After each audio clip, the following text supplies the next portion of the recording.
और उस समय मुझे लगा कि भाई मैं चुन के आया हूँ, मैं बहुत सपनों के साथ लेके आया हूँ, लेकिन जिस तरह की भाषा, ऐसी भाषा का जहाँ बोला जा रहा हो, तो ऐसी विधानसभा में रहना ही बेकार है। 2027 विधानसभा चुनाव में कांग्रेस किसके चेहरे पर चुनाव लड़ेगी? कौन मुख्यमंत्री का चेहरा हो? मैंने कहा, माननीय मुख्यमंत्री जी, आप इस प्रदेश के सबसे युवा मुख्यमंत्री हैं और आप सबसे लंबे समय तक मुख्यमंत्री थे, लेकिन मैंने कहा सरकार की उम्र नहीं, सरकार के काम गिने जाते। मैंने कांग्रेस ने यहाँ पे इंजीनियरिंग कॉलेज खोला है, कांग्रेस ने यहाँ पे नर्सिंग कॉलेज खोला है, यहाँ पे आप हम सब की मांग है, ये इतने मातृशक्ति हमारी जो आ रखी उनकी मांग है कि यहाँ पे मेडिकल कॉलेज होना चाहिए। सर, जब आपने राजेंद्र भंडारी जी को उपचुनाव में हराया था तो आपके मन में क्या फीलिंग थी? लेकिन क्योंकि सरकारी प्रोग्राम था, उसमें स्थानीय विधायक होने के कारण मुझे बोलने का मौका नहीं दिया जा रहा था। मैंने कहा कि यदि मुझे बोलने का मौका नहीं मिलेगा तो मैं मुख्यमंत्री को बोलने नहीं दूंगा। सर, 26 साल का हमारा प्रदेश है, ज़्यादा लंबा इतिहास नहीं है, कुछ ही मुख्यमंत्री रहे हैं।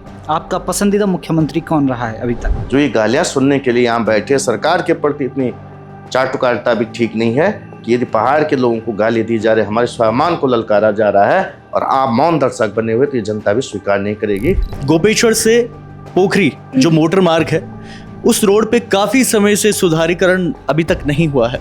आखिर ऐसा क्यों? अभी हाल फिलहाल में महेंद्र भट्ट जी भी यहाँ आए थे, तो हमने भी उनसे यही सवाल पूछा था, तो उनका कहना ये था कि वहाँ के विधायक से मैंने प्रस्ताव मांगा है।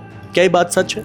राजेंद्र भंडारी आपसे सीनियर नेता थे क्योंकि वो विधायक भी थे वहाँ से, और आज की हकीकत ये है कि आप बद्रीनाथ सीट से विधायक हैं और उनके पास फिलहाल कोई पद नहीं है।